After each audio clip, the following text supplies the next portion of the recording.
முதலமைச்சர் வாயை திறந்து பேசணும், இது குறித்து கண்டிக்கணும். இதெல்லாம் பார்த்து பொறுத்து இருக்க முடியாதுங்க. நீங்க வெளிப்படையா பேச வேண்டிய கட்டாயம் இருக்கிறது. தமிழ்நாடு என்பது பேசி பேசி அரசியலை மக்களிடத்துல கொண்டு சேர்த்து வளர்ந்த ஒரு மாநிலம், அரசியல் படுத்திய மாநிலம். முதலமைச்சர் அரசியல் பேசவில்லை என்றால், வெளிப்படையாக துணிந்து வந்து நிற்கல அப்படின்னா, முன்னாடி நிக்கலன்னா, அப்ப தமிழ்நாட்டை பற்றியான மதிப்பு என்னவாக இருக்கும்? தமிழ் மொழிக்கு இழுக்கு என்றால் முதலமைச்சர் முதலில் பேச வேண்டும், அந்த கட்சி போராட்ட காலத்தில் இறங்க வேண்டும் என்று அந்த கட்சியினுடைய நண்பர்களுக்கு நான் வேண்டுகோள் வைக்கின்றேன். உயர் ஜாதி சார்ந்தவங்க சனாதனம் வேணும் பேசிட்டு இருக்கான்.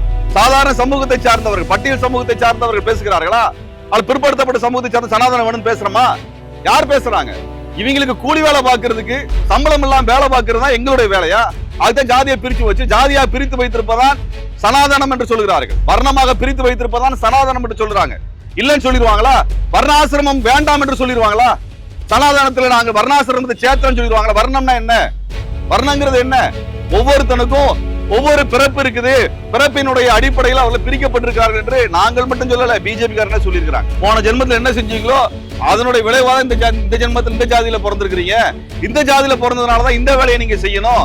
இந்த வேலையை பார்ப்பனர்களுக்கு, உயர் ஜாதிக்காரங்களுக்கு சேவையா செஞ்சு காசு வாங்காம கூலி வேலை செய்து நீங்கள் மோட்சத்தை அடையுங்கன்னு சொல்லுவதாங்க சனாதனம். திருக்குறளை, திருவள்ளுவரை இழிவு செய்யக்கூடியவர்கள் தமிழ்நாடு ஒருபொழுது அனுமதிக்காது. தமிழ்நாட்டில் இது போல பல போராட்டங்கள் நடந்து வந்திருக்கின்றன. தொடர்ச்சியாக போராட்டம் நடக்கும்.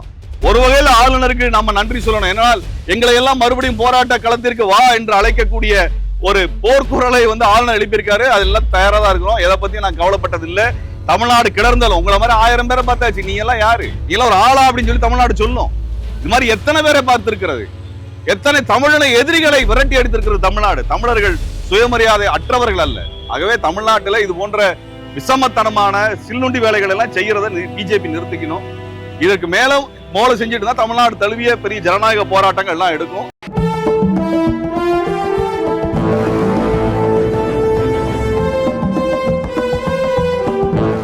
தமிழ்நாட்டிலே தமிழர்களுடைய அடையாளங்களை எல்லாம் அவமதிக்கின்ற வேலையை ஆளுநர் பதவியில் வரக்கூடியவர்கள் செய்து வருகிறார்கள். பாரதிய ஜனதா கட்சி ஆட்சி அமைந்த பிறகு ஆளுநர் பதவியை பயன்படுத்தி கொண்டு தமிழ் மொழியை அவமானம் செய்வது, தமிழர்களின் அடையாளமாக இருக்கக்கூடிய ஒப்பில்லா திருவள்ளுவரை இழிவுபடுத்துவது, அவருக்கு மதம் சாயம் பூசுவது என்று தமிழ்நாட்டுக்கு விரோதமான, தமிழர் விரோதமான செயலை ஆளுநர் செய்து வருகிறார்கள். கடந்த ஆளுநரும் இதே போல செய்தாரு. அதற்கு முன்னாடி இந்த ஆளுநரும் இதே போல தமிழர் விரோத வேலையை செய்தாரு. இப்பொழுது வந்திருக்கக்கூடிய ஆளுநரும் தமிழர் விரோத செயலை தொடர்ச்சியாக செய்து வருகிறார். இப்ப பிஜேபி அரசு தமிழருக்கு எதிராக இருக்கக்கூடியவனை மட்டும்தான் இங்க ஆளுநரை அனுப்புவேன்னு சொல்லி அனுப்பிட்டு இருக்காங்களா அப்படிங்கிறதான் எங்களுடைய கேள்வி. தமிழ்நாட்டை அவமானப்படுத்த வேண்டும், தமிழர்களை அவமானப்படுத்த வேண்டும், திருவள்ளுவரை அவமானப்படுத்த வேண்டும் என்பதற்காக தான் இங்கே ஆளுநர் என்கிற பதவியை பயன்படுத்தி கொண்டிருக்கிறார்கள். இந்த ஆளுநர் பதவியால் எந்த பயனும் தமிழ்நாட்டிற்கு இல்லை. நேற்றைக்கு திருவள்ளுவருக்கு காவி சாயம் பூசி, அவருக்கு மதச்சாயத்தை பூசி அவமானப்படுத்துகின்ற வேலை செய்திருக்கார்கள். இது எவ்வளவு திமிர் இருந்தா இந்த வேலையெல்லாம் இந்த பிஜேபி காரன் செஞ்சுட்டு இருப்பான். இத்தனை ஆண்டு காலம் தமிழர்கள் திருவள்ளுவரை மதத்திற்கு அப்பாற்பட்டவராக, ஜாதிக்கு அப்பாற்பட்டவராக அவர் உலக பொதுமறையை கொடுத்தார், உலகத்திற்கே நீதி வழங்கினார் என்கின்ற உயர்த்தி பிடிக்கிறோம். அவரை கொண்டு போய் மதச்சாயத்துக்குள்ளே பூசுகின்ற வேலையை செய்கிறார்கள். வள்ளுவர் காலத்தில் தமிழ்நாட்டில் சனாதனத்திற்கு எதிரான குரலாக வள்ளுவர் குரல் எழுந்தது. வள்ளுவர் சனாதனத்துக்கு எதிராக பேசினார். பிறப்புக்கும் எல்லா உயிர்க்கும் என்று சனாதனத்துக்கு எதிராக பேசினார். சனாதனம்னா என்ன அர்த்தம்? ஒவ்வொரு ஜாதிக்கும் ஒவ்வொரு கர்மா இருக்குன்னு அர்த்தம், ஒவ்வொரு தர்மம் இருக்குன்னு அர்த்தம். அவன் ஜாதி வேலையை அவன் பண்ணணுங்கிற அர்த்தம். இல்லைன்னு சொல்லிடுவாங்களா? இந்த தொழிலை செய்யறதுக்கு இந்த ஜாதி தான் இருக்குது அப்படின்னு சொல்லுவதுதான் சனாதன தர்மம். யாராவது மறுத்த முடியுமா பிஜேபி காரங்க? சனாதன தர்மம் எழுதி வச்சிருக்கிறது எல்லாரும் படிச்சிருக்கிறோம். ஒவ்வொரு சாதிக்கும் ஒவ்வொரு தர்மமும் ஒவ்வொரு கர்மமும் இருக்கிறது, ஒவ்வொரு கடமையும் இருக்கிறது. அந்த கடமையை செஞ்சுட்டு பலனை எதிர்பார்க்காதன்னு சொல்றதான கீதை உனக்கு. இங்க பார்ப்பனலா இருக்கக்கூடியவங்க, உயர் ஜாதியா இருக்கக்கூடியவங்க மேலேயே உட்கார்ந்து இருப்பாங்க, அதிகாரத்துல இருப்பாங்க, கல்வியில இருப்பாங்க, வேலையில இருப்பாங்க, பணத்தை சம்பாதிப்பான். அவனுக்கு வேலை செய்வதற்கு தான் சூத்திர ஜாதிகளாக இருக்கக்கூடிய தமிழ்நாட்டில் இருக்கக்கூடிய பல்வேறு சாதியை சார்ந்தவர்கள், முக்கோளத்தோராக இருந்தாலும் சரி, நாடாராக இருந்தாலும் சரி, கவுண்டராக இருந்தாலும் சரி, வன்னியராக இருந்தாலும் சரி, பறையராக இருந்தாலும் சரி, கோணராக இருந்தாலும் சரி, பலர், இப்படி எல்லா சாதியும் பார்ப்பனர்களுக்கு சேவை செய்ய வேண்டும் என்றுதான் மனுஸ்மிருதியில் எழுதி வைத்திருப்பதான் சனாதனம். இல்லைன்னு சொல்ல முடியுமா? திரும்ப திரும்ப சனாதனம் சனாதனம் சனாதன பேசக்கூடிய ஆள் யார்? உயர் ஜாதி சார்ந்தவங்க சனாதனம் வேணும் பேசிட்டு இருக்கான். சாதாரண சமூகத்தை சார்ந்தவர்கள், பட்டியல் சமூகத்தை சார்ந்தவர்கள் பேசுகிறார்களா? அது பிற்படுத்தப்பட்ட சமூகத்தை சார்ந்த சனாதனம் வேணும் பேசுறோமா? யார் பேசுறாங்க? இவங்களுக்கு கூலி வேலை பார்க்கறதுக்கு சம்பளம் இல்லாம வேலை பார்க்கறது தான் எங்களுடைய வேலையா? அதுதான் ஜாதியை பிரிச்சு வச்சு ஜாதியா பிரித்து வைத்திருப்பதான் சனாதனம் என்று சொல்கிறார்கள். வர்ணமாக பிரித்து வைத்திருப்பதான் சனாதனம் என்று சொல்றாங்க. இல்லைன்னு சொல்லிடுவாங்களா? வர்ணாசிரமம் வேண்டாம் என்று சொல்லிடுவாங்களா? சனாதனத்தில் நாங்கள் வர்ணாசிரமத்தை சேர்த்தோம்னு சொல்லிடுவாங்களா? வர்ணம்னா என்ன? வர்ணங்கிறது என்ன? ஒவ்வொருத்தனுக்கும் ஒவ்வொரு பிறப்பு இருக்குது, பிறப்பினுடைய அடிப்படையில் அவர்கள் பிரிக்கப்பட்டிருக்கிறார்கள் என்று நாங்கள் மட்டும் சொல்லல, பிஜேபி காரங்களே சொல்லியிருக்கிறாங்க.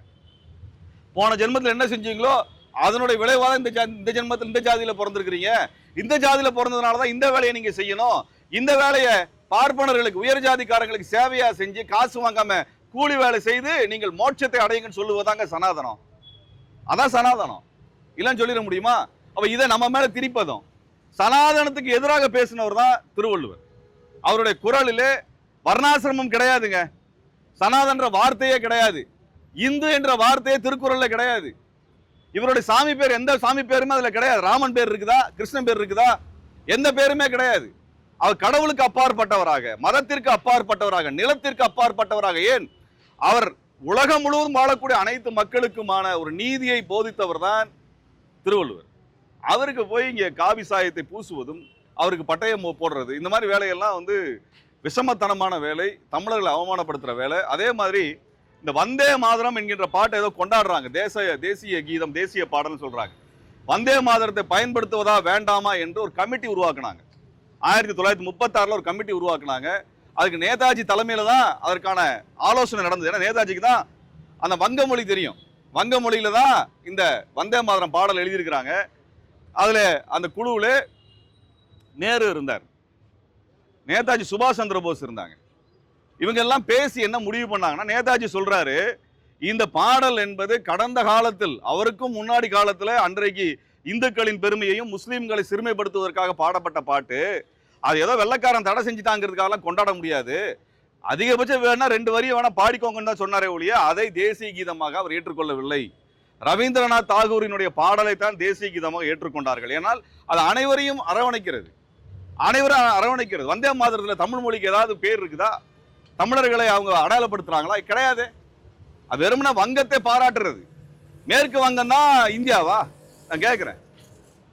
வந்தே மாதரத்துல வங்க நிலத்தினுடைய பெருமையை பேசுகிறாங்க, தஞ்சாவூர் பெருமையையும் காவிரி டெல்டாவின் பெருமையும் பேசுறது தேசத்தினுடைய பாடலா வைக்கிறதுக்கு பிஜேபிக்கு துணிச்சல் இருக்கா? துணிச்சல் இருக்கா? வச்சிருவியா? அப்படி வச்சிருவியா நீ? மேற்கு வங்கத்தையும் கிழக்கு வங்கத்தையும் சேர்த்து அந்த வங்க தேசத்தை பாடுகின்ற பாராட்டுகின்ற பாட்டை எங்களுக்கு தேசத்தின் பாடலாக எங்க தலையில எதுக்கு திணிக்கிற, எங்க தொண்டையில எதுக்கு திணிக்கிற? அந்த பாட்டுக்கு முன்னுரிமையாமா, தமிழ் மொழிக்கு 3ஆம் இடமாமா. எவ்வளவு கொழுப்பு இது! யார் காசுல இந்த இடத்துல இவ்வளவு பெரிய வீட்டுல நீங்க இருக்கிற? யார் காசு அது? யார் வீட்டு நிலம்? தமிழன் கொடுத்த காசு, தமிழனோட நிலம். சென்னையில மத்திய பகுதியில சென்னையோட மைய பகுதியில 150 ஏக்கர்ல எதுக்கு இவருக்கு வந்து இடம், இவ்வளவு பெரிய வீடு? எதுக்கு இவ்வளவு பெரிய இடம்? வேணா இவரை கொண்டு போய் வெளியில போடுங்க, பெரும்பாக்கத்துல போடுங்க. எல்லாருக்கும் அங்கதான் வீடு இருக்குது, தமிழர்கள் அங்கதான் வசிக்கிறான். பெரும்பாக்கத்துல ஒரு வீடை ஒதுக்கி கொடுங்க, போதும் போதும் இந்த வேலை பார்க்கறதுக்கு. ஆளுநர் தமிழ்நாட்டில் என்ன ஆக்கப்பூர்வமான வேலை செய்யறார்? என்ன நிர்வாக வேலையை செய்யறார்? என்ன நிர்வாக வேலை செய்யறார்? அவர் கீழே தான் இங்க பல்கலைக்கழகங்கள் இத்தனை காலம் கொடுக்கப்பட்டிருந்தது. எந்த பல்கலைக்கழகம் உலக அளவில் புகழ்பெற்ற பல்கலைக்கழகமாக மாற்றுவதற்கு ஆளுநர் என்ன வேலை செஞ்சாரு? அவருக்கு எதுக்கு தண்டத்துக்கு நம்ம வந்து சம்பளம் தரணும்? எதுக்கு இவ்வளவு பெரிய வீடு தரணும்? எதுக்கு இங்க தமிழ்நாட்டில தலைநகரத்துல மைய பகுதியில எங்க மக்கள்லாம் கண்ணகி நகர்ல பெரும்பாக்கத்துல அங்க துன்புறுவாங்க, சித்திரவதைப்படுவாங்க. ஆளுநருக்கு இங்க நடுவீட்டுல கொண்டு வந்து உட்கார வச்சு பூஜை பண்றாங்க வேலையா? இது போன்று தமிழ் மொழியை இழிவு செய்யக்கூடியவர்களை, திருக்குறளை, திருவள்ளுவரை இழிவு செய்யக்கூடியவர்கள் தமிழ்நாடு ஒருபொழுது அனுமதிக்காது. தமிழ்நாட்டில் இது போல பல போராட்டங்கள் நடந்து வந்திருக்கின்றன, தொடர்ச்சியாக போராட்டம் நடக்கும்.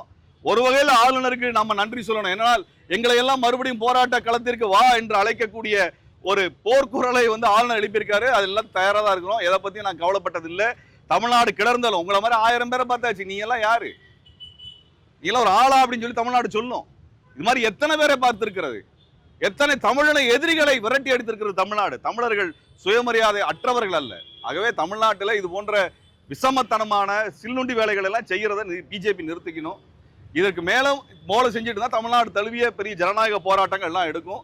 தாவேக அரசு இது குறித்து உடனடியாக கடுமையான ஒரு அறிக்கைகள் வெளியிடணும். சும்மா நீங்க வந்து மேலோட்டமாக பேசுவதோ, கவர்னர் வந்து இதான் வழிமுறை கொடுத்திருக்காரு அப்படிங்கிறதுனால கவர்னர் மாளிகையில சொல்றதெல்லாம் ஏத்துக்கணும்னு அவசியம் இல்லை. தாவேக அரசு இதை கண்டிச்சு பேசணும்ல, நீங்க பேசணும்ல. பிறப்போக்கும் எல்லா உயிருக்கும் என்று வள்ளுவர் சொன்னது நீங்க எடுத்து உங்க கட்சியினுடைய முழக்கமாக முன் வச்சிருக்கிறீங்க. அப்படி என்றால் இதை பற்றி வலிமையான கண்டனத்தை தெரிவிக்க வேண்டிய பொறுப்பு உங்களுக்கு இருக்கிறது. நீங்கள் அறிக்கை போடுவதல்ல, களத்துல உங்க கட்சிக்காரங்களை இறக்கி விடுங்க, போராட்டத்தை இறக்கி விடுங்க. அவர் இன்னும் அரசியல் படுத்தல, 2 வருஷத்துல ஆட்சியை பிடிச்சிருக்கீங்க, இது வரைக்கும் உங்க கட்சிக்காரர்களை இங்க அரசியல் படுத்தல. போராட்ட காலத்துல இறக்குங்க, போராட்ட காலத்துல இருக்க எம்எல்ஏவை தவிர, அமைச்சர்களை தவிர, உங்களுடைய கட்சியினுடைய மாவட்ட பொறுப்பாளர் இருக்கிறாங்க, கண்டன கூட்டத்தை நடத்த சொல்லுங்கள், கண்டன ஆர்ப்பாட்டத்தை நடத்த சொல்லுங்க, ஆளுநருக்கு எதிராக அந்த போராட்ட முழக்கத்தை எழுப்ப சொல்லுங்க. நீங்க ஆட்சியில் இருக்கிறனால போராட வேண்டியதில்லை என்ற அர்த்தம் அல்ல. மக்களுக்காக, தமிழ் மண்ணுக்காக, தமிழ் மொழிக்காக ஏதேனும் இழுக்கு வந்தால் போராட்ட காலத்தில் நிற்பவன் தான் தமிழ்நாட்டை ஆள்வதற்கு தகுதியானவன். அதெல்லாம் நான் கண்டு காணாமல் போயிருவோம் அப்படின்னு தாவேக்காவும் முதலமைச்சரும் இருந்தார்கள் என்றால் அது எதிர்காலத்தில் அவர்களும் இந்த எதிர்ப்பை சந்திக்க வேண்டியிருக்கும். முதலமைச்சர் வாயை திறந்து பேசணும், இது குறித்து கண்டிக்கணும். இதெல்லாம் பார்த்து பொறுத்து இருக்க முடியாதுங்க. நீங்க வெளிப்படையா பேச வேண்டிய கட்டாயம் இருக்கிறது. தமிழ்நாடு என்பது பேசி பேசி அரசியலை மக்களிடத்துல கொண்டு சேர்த்து வளர்ந்த ஒரு மாநிலம், அரசியல் படுத்திய மாநிலம். முதலமைச்சர் அரசியல் பேசவில்லை என்றால், வெளிப்படையாக துணிந்து வந்து நிற்கல அப்படின்னா, முன்னாடி நிக்கலனா, அப்ப தமிழ்நாட்டை பற்றியான மதிப்பு என்னவாக இருக்கும்? தமிழ் மொழிக்கு இழுக்கு என்றால் முதலமைச்சர் முதலில் பேச வேண்டும், அந்த கட்சி போராட்ட காலத்தில் இறங்க வேண்டும் என்று அந்த கட்சியினுடைய நண்பர்களுக்கு நான் வேண்டுகோள் வைக்கின்றேன். நீங்க பெரிய பொறுப்பு எடுத்திருக்கிறீங்கனால் மக்களை அரசியல் படுத்த வேண்டிய பொறுப்பு அதை விட மிகப்பெரிய பொறுப்பு. ஆகவே நீங்களும் களத்தில் இறங்க வேண்டும் என்கின்ற வேண்டுகோளையும் இச்சமயத்தில் முன்வைத்து ஆளுநருக்கு எங்களது வன்மையான கண்டனம். பாரதிய ஜனதா கட்சியினுடைய சங்கித்தனத்தை தேர்தலில் மக்கள் விரட்டி இருக்கிறாங்க. இதுக்கு மேலே சங்கித்தனம் பண்ணிட்டு இருந்தீங்கன்னா உங்களுக்கு கிடைக்கக்கூடிய இந்த ஒரு சீட்டு இல்லாமல் போகும் என்பதையும் இச்சமயத்தில் தெரிவித்து எங்கள் போராட்டம் தொடரும் என்பதையும் இந்த சமயத்தில் தமிழ் மக்களுக்கு தெரிவிக்க கடமைப்பட்டிருக்கிறோம். இலக்கியத்தால் ஒன்றுபட்டு உன்னை போன்ற மக்களே வரலாற்றை படைப்பார்கள்.